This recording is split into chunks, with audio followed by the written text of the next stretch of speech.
Subscribe करें countless store को और बेल आइकन को क्लिक करें न्यू लेटेस्ट वीडियो सबसे पहले देखने के लिए।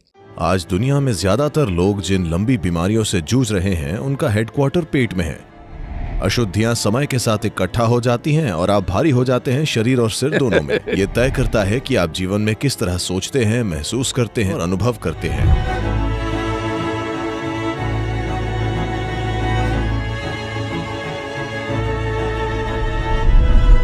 मैं दरअसल उत्सुक हूँ पानी पर उपवास या लंबे समय के लिए उपवास करने के बारे में जानने के लिए। देखिए, आप सीधे खाने की बात पर आ गए। ठीक है, उपवास खाना नहीं, अच्छा है। ये खाने का उल्टा है। ये तो खाने से दूर रहने के बारे में है। क्या इससे हम खुद को रीसेट कर सकते हैं? और क्या खाने के साथ हमारे रिश्ते को लेकर फिर से तालमेल में आ सकते हैं?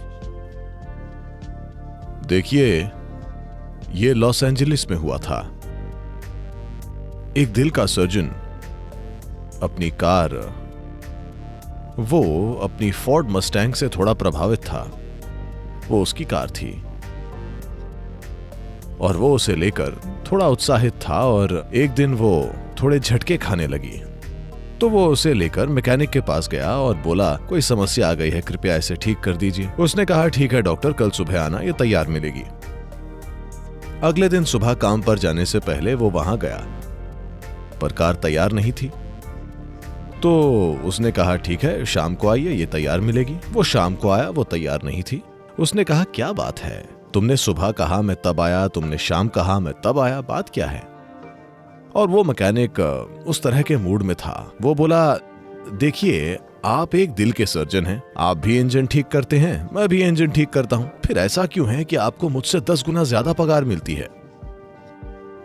तो डॉक्टर ने उसकी ओर देखा और कहा, जरा इंजन को तब ठीक करने की कोशिश करो जब वो चल रहा हो, मैं देखता हूं।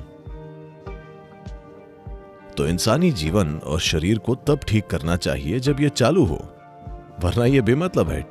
ठीक है, आप पोस्टमार्टम कर सकते हैं, उसका क्या मतलब होगा?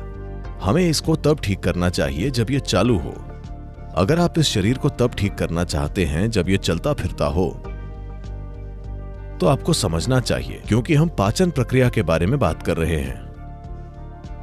इसके ये पड़ाव हैं: शरीर में कुछ भीतर डालना, पाचन, समावेशन, मल त्यागना। ये खाने के 4 आयाम हैं और पूरी प्रक्रिया है।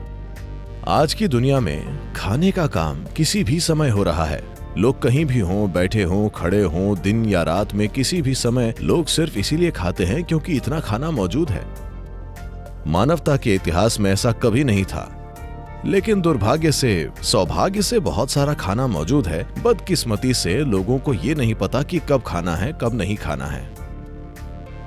जैसे समय में चक्र होते हैं। देखिए, हम समय को सिर्फ चक्रों से जानते हैं। अगर धरती घूमती है एक चक्कर इस तरह और हम कहते हैं कि एक दिन बीत गया, वरना आपको पता ही नहीं चलेगा। अगर चांद चक्कर काटता है तो हम कहते हैं 1 महीना हो गया। अगर हम सूरज के चारों ओर एक चक्कर काटते हैं तो उसे 1 साल कहते हैं। तो हमारा समय का विचार असल में चक्र है। हमारा जन्म और मृत्यु का सवाल ही चक्रीय है, क्योंकि हमारी माँ का शरीर चांद के चक्रों के साथ तालमेल में था। सिर्फ इसीलिए हमारा जन्म हुआ, वरना हम पैदा ही नहीं होते। तो हमारा पूरा भौतिक अस्तित्व चक्रीय है। पूरी आध्यात्मिक प्रक्रिया ही, अगर आप चाहें तो हम उसमें जा सकते हैं, दरअसल महत्वपूर्ण है, क्योंकि ये चक्रीय नहीं है। क्योंकि चक्रीय का मतलब है कि आप चक्कर काट रहे हैं। अगर मैं कहूं कि आप चक्र में घूम रहे हैं, तो इसका क्या मतलब है? आप चक्कर में पड़ गए हैं, आप कहीं नहीं पहुंच रहे। हाँ। अगर मैं आपको रेगिस्तान में छोड़ दूं जहां यहाँ कुछ पहाड़ हैं, अगर कोई चीज ना हो, बस रेत हो, तब लोग चक्कर काटेंगे। इसका मतलब है कि आप कहीं नहीं पहुंच रहे हैं, कि आप गुम गए हैं।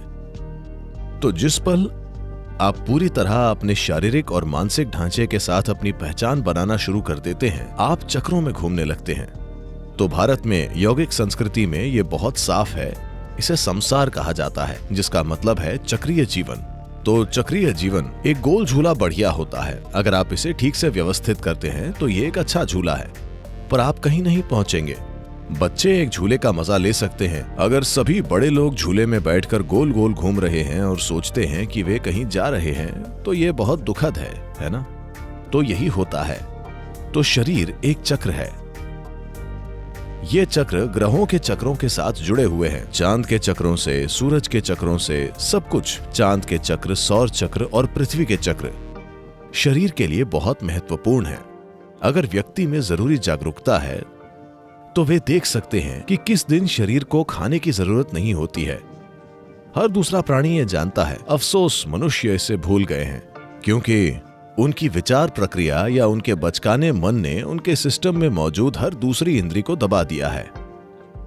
अगर आप अपने सिस्टम को ध्यान से देखते हैं तो आप देखेंगे कि किसी खास दिन आपको खाने का मन नहीं करेगा। उस दिन आपको खाना नहीं चाहिए, पर नहीं, आप अपने दोस्त के घर पर हैं, वहाँ एक पार्टी है, आप ठूंस कर खा लेते हैं। भले ही आपका शरीर ना कह रहा हो, आप खुद को भर लेते हैं। आपने देखा है कि सभी जानवर, अगर आपके घर में एक कुत्ता है तो एक खास दिन वो खाने से इनकार कर देता है। कुत्ते और बिल्ली दोनों। क्या आपने इस पर गौर किया है? अगर उपलब्ध हो तो वो जाकर थोड़ी घास खाएगा और उल्टी करेगा और खुद को साफ करेगा, क्योंकि वो जागरूक है कि खाना लगातार भीतर तो डाला जा रहा है, लेकिन पाचन और पेट की सफाई खाने जितनी कुशल नहीं है। खाना मजबूरी में हो रहा है, पर दूसरे हिस्सों को काम करने की जरूरत है। पाचन क्रिया के दूसरे आयामों को काम करने की जरूरत है। जब हम पाचन कहते हैं, पाचन पूरी आहार नली में होता है, न कि सिर्फ पेट में। And assimilation also happens across the entire alimentary canal. समावेशन भी पूरी आहार नली में होता है। अब सफाई सिर्फ आहार नली के जरिए ही नहीं होती है, सफाई को कोशिका के स्तर पर भी होने की जरूरत होती है। अशुद्धियां समय के साथ इकट्ठा हो जाती हैं और आप भारी हो जाते हैं, शरीर और सिर दोनों में। अगर आप खुद को साफ नहीं करते तो समय के साथ ये इकट्ठा हो जाएगी।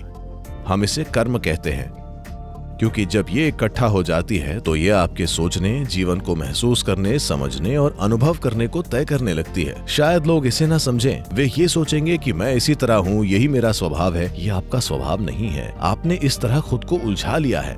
तो सफाई का प्रोसेस एक जरूरी बात है, खाने में थोड़ा ब्रेक लेना, क्योंकि दूसरे सिस्टम काफी हद तक अपने आप होते हैं। आप उन्हें उत्तेजित कर सकते हैं, पर वो अपने आप ही काम करते हैं। खाना खाना आपकी इच्छा से होने वाला प्रोसेस है, हालांकि बदकिस्मती से ज्यादातर लोगों के लिए ये एक मजबूरी बन गया है। इसे आपकी इच्छा से होना चाहिए, मतलब मैं तब खाता हूँ जब मैं खाना चाहता हूँ, मैं तब खाऊंगा जब मुझे खाना होगा। मेरा हाथ तय नहीं करता कि कब खाना है, अगर वहाँ कुछ है तो चाहे कुछ भी हो।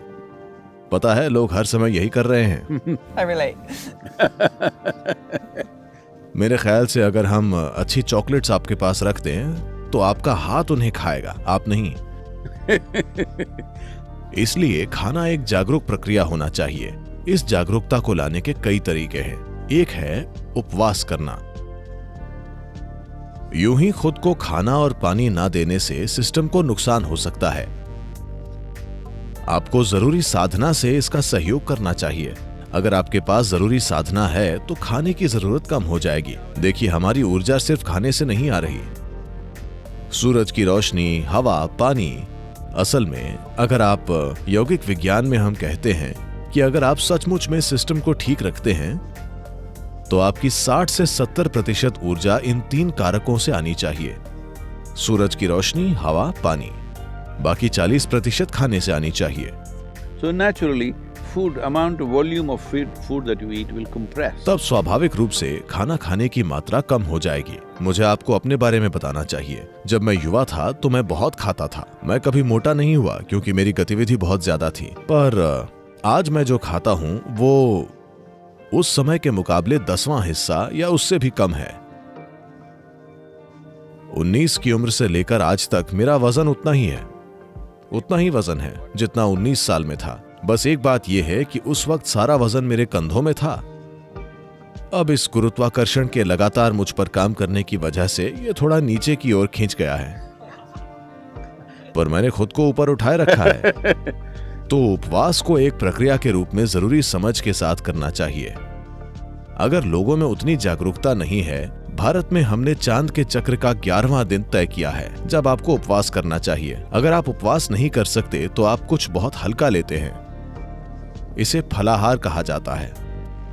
इसका मतलब है आप सिर्फ फल खाएंगे, क्योंकि फल ऐसा पदार्थ है जो लगभग 90% पानी है और आपको पानी को खाना चाहिए, पीना नहीं चाहिए। ये यौगिक विज्ञान है। जहां तक मुमकिन हो आपको पानी खाना चाहिए। आप जो भोजन कर रहे हैं उसे लेकर आपको हमेशा जागरूक रहना चाहिए कि उसमें पानी की मात्रा कितनी है। जैसे अगर आप दक्षिण भारतीय में भोजन करते हैं, मैं पके हुए भोजन की बात कर रहा हूँ, अगर आप वो खाते हैं उसमें बड़ी आसानी से 60-70% पानी होगा। दरअसल ज्यादा, कुछ खानों में तो ये और भी ज्यादा है।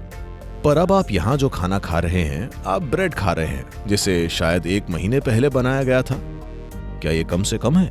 यहाँ तक कि ऑर्गेनिक दुकानों पर भी ये 1 महीने या कम से कम 1 सप्ताह पुरानी होती है। कोई भी वहां जाकर ताजा ब्रेड नहीं लाने वाला। और वैसे भी जिस तरह ब्रेड को बेक किया जाता है उसमें पानी नहीं होता, बहुत बहुत कम पानी होता है। और बिल्कुल आप उसकी कमी पूरी करने के लिए साथ में कोका कोला की 1 बाल्टी या वैसा कुछ रखते हैं। मैंने 1 बाल्टी कहा। 1 बाल्टी? ये तो बहुत ज्यादा कोका। ये होता है, ये इतनी बड़ी है, पर ये उस तरह काम नहीं करता। अगर आप खाने के साथ कोई लिक्विड लेते हैं तो पाचन प्रक्रिया के लिए जो जरूरी एसिड्स हैं वो पतले हो जाते हैं और आपकी पूरी पाचन प्रक्रिया बेअसर हो जाती है। क्योंकि जब अंदर जाने वाले खाने में पानी होता है तो वो मदद करता है, पर अगर आप उसके ऊपर से कोई लिक्विड डालते हैं तो आप देखेंगे कि भोजन काफी लंबे समय तक पेट की थैली में रहेगा। हम यौगिक संस्कृति और जीवन में इसे लेकर हमेशा ही बहुत चिंतित रहे हैं कि हम नहीं चाहते कि भोजन 2.5 घंटों से ज्यादा हमारी पेट की थैली में रहे। 2.5 घंटों में इससे कोई फर्क नहीं पड़ता कि मैंने क्या खाया है, कितना खाया है, इसे दूसरे हिस्सों में चला जाना चाहिए। अगर ये वहां रहता है तो ये आपको सुस्त बना देता है, ये आपकी बोध क्षमता को कम कर देता है और आपका बोध का स्तर, बोध की तीव्रता चली जाती है, जिसे आप नोटिस भी करते हैं। अगर आप कोक या कॉफी या चाय के साथ भोजन करते हैं तो आपको सुस्ती महसूस होती है।